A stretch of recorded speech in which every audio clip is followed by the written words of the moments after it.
everyone. Welcome back to the show. We're doing something a little different this time around. Different how? Well, you guys gave us a pretty interesting mix of sources for this deep dive. Yeah, I was curious how these were going to work together. Me too. But you know us, always up for a challenge. So we've got this really energetic interview with Rob Dial. He calls himself the mindset mentor on the Jay Shetty podcast, right? Right. And then we've got this super chill episode of an English learning podcast, and their topic is holistic health. Wow. That's quite a range. What's the common thread? That's what we're here to find out. But surprisingly, there's actually a lot of overlap. Like, they both talk about this feeling of being stuck, even when you have goals and dreams. Oh, tell me about it. That's so relatable. Right. It's like a part of us is almost scared to go after what we really want. Dial calls this the difference between primal fears and intellectual fears. And those intellectual fears, they can feel so real. Yeah. Dial talks about how our bodies haven't quite caught up to modern life, Totally. Like that example he gives about having a dream where you're being chased by a lion. Oh, yeah, even though you're safe in bed, your heart is racing, you're sweating like crazy, your body thinks it's really happening. Exactly. He says it's the same with our intellectual fears. Things like rejection, judgment, even success. They can trigger that same primal fear response in our bodies. And that's why they can be so paralyzing. It's like our own biology is working against us. So what can we do about it? Well, the good news is that we can actually rewire those responses. Dial talks about this three-step process. First, you have to become aware of the thought. Then you consciously choose a different thought, the more empowering one. And finally, you practice that new thought pattern until it becomes automatic. He actually tells this really funny story about how he used to be like weirdly judgmental of people at the grocery store. Oh, no, I do that too. Right, like total inner critic going wild. So one day, he decides he's going to change that. How did he do it? So he's at the store, and he sees this guy pacing up and down the aisles, talking really loud on his Bluetooth headset, right? I can picture it. And Dial's immediate thought is judgmental, of course. But then he stops himself, and he's like, okay, I need to come up with 3 things I like about this guy. Interesting. So he shifted his focus. Exactly. And he says it didn't have to be anything profound, just anything to change his perspective. Like, maybe the guy is really passionate about his work, or maybe he's just having a really good day. I love that. Yeah. So simple, but so powerful. And the more he did this, the less judgmental he became. His default thought patterns actually started to change just by consciously choosing to focus on something different. It reminds me of that most repeated thought idea, that one thought that's always playing in the background of our minds, whether we're aware of it or not. Oh, totally. And this is where that English learning podcast comes in, because they talk about mindfulness, which is all about noticing those thoughts without getting totally swept away by them. Oh, they use that great analogy of the cars on the mountain road, right? Yes. Okay, so you're sitting on the side of this winding mountain road. Got it. And the cars, they represent your thoughts. So you can observe them, you can notice their color, their speed, but you don't have to jump in and let them take you for a ride. Such a helpful visual. It's about acknowledging the thought without letting it control us. Exactly. So let's pause for a second here and apply this to our own lives. Take a moment to think about it. What's your most repeated thought? Is it something empowering and positive, or is it holding you back in some way? You know what else can really hold us back? What's that? Procrastination. I swear it's the worst. Ugh.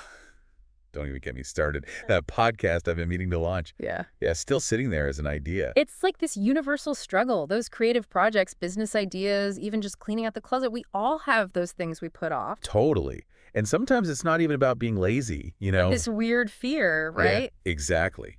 Fear of failure or even fear of success, like what Dial was talking about earlier. Yeah, it's wild how our minds can work against us like that. But Dial asks this really interesting question. He's like, what's your why? Like, what's the real reason you want to do that thing? He makes this point that when your why is strong enough, the how just kind of falls into place. It's like that example he uses. Would you rather have $1 million or save the lives of everyone you love? Oh, wow. That really puts it into perspective. Right. It makes you think about your priorities. Because when something really matters to you, you're going to find a way. You'll move mountains to make it happen. It's funny because even Dial and Shetty, they both admitted to struggling with this themselves. Like, they both had those moments where they're like, wait, why am I even doing this? I mean, if those guys struggle with motivation sometimes, it makes me feel a little better about my own procrastination habits. Totally. But you know what else I found really interesting?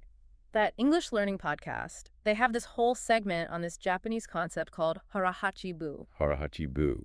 Okay, now I'm really curious. So it's this practice of eating until you're only 80% full. Interesting. I've heard of that, but I never really thought about how it connects to procrastination or finding your why. Right. But they make this connection to the idea of fulfillment. Like, are we always seeking satisfaction from external things, achievements, possessions, relationships, instead of looking inward for that sense of contentment? It's like we're always chasing after that next 20% instead of appreciating the 80% we already have. Exactly.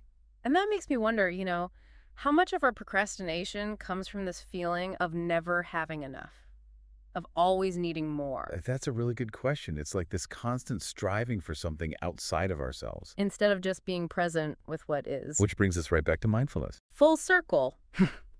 It's funny, isn't it? You can have all the outward success in the world, money, achievements, recognition, but still feel kind of empty inside. It's that age-old saying, money can't buy happiness. Right. And Dial talks about this, how he hit these huge financial goals, but it wasn't this magical key to lasting fulfillment. Seems like he really ran into that tension between the inner world and the outer world. Totally.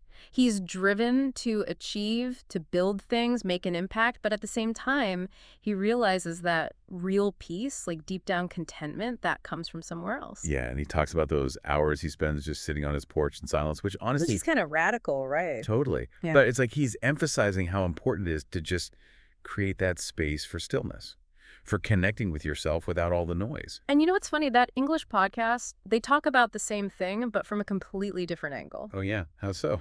Well, they're all about reducing our tech use, finding more balance, prioritizing those real-life connections.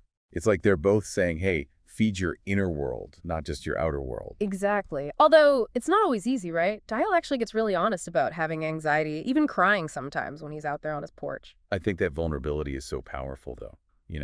Like even mindset mentors have those moments. Absolutely. And he makes this comparison, it's kind of out there, but he compares it to a polar bear that's had a tranquilizer dart wear off. Okay, now I have to know where this is going. So the polar bear, after it's been knocked out, it'll wake up and have what they call a trauma convulsion. Intense. Right? It's like this huge release of all that pent-up adrenaline and stress. And Dial's point is that sometimes we need that too. Like an adult temper tantrum. Exactly. We got to find healthy ways to express those big emotions so we can actually relax. Let it all out.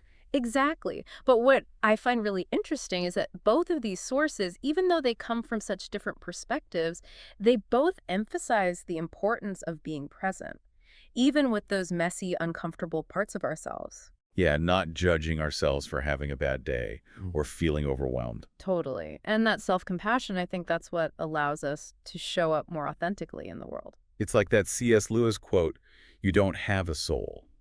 You are a soul and you have a body. Ooh, I like that. We're not separate from those messy, complicated parts of ourselves, They're part of the whole package. It's like, Yeah. okay, imagine a single grain of sand. On its own, it's pretty insignificant, right? Right. But when you put millions, billions of them together, you get these vast beaches. They shape landscapes. I see what you mean. Our lives are kind of like those grains of sand, even with the messy parts. We're all contributing to something so much bigger than ourselves. That is a beautiful way to look at it. And, when we can really embrace that perspective, when we stop judging ourselves so harshly, I think that's when we can really start living more authentically and connect with a deeper sense of purpose. Absolutely. So to wrap things up, it seems like we've uncovered 3 big takeaways from these 2 sources. Hit me with them. First, the power of our thoughts, like really becoming aware of them and consciously choosing the ones that empower us. Love it. What's number 2? Uncovering our why. Like, what's the deeper meaning and motivation behind the things we want to do? So important. Yeah. And last but not least, Finding that balance between our inner and outer worlds, feeding both. it's all connected. Totally. And on that note, a huge thank you to everyone for joining us on this deep dive into motivation, mindset, and meaning. It's been quite a journey. Until next time. We'll see you then.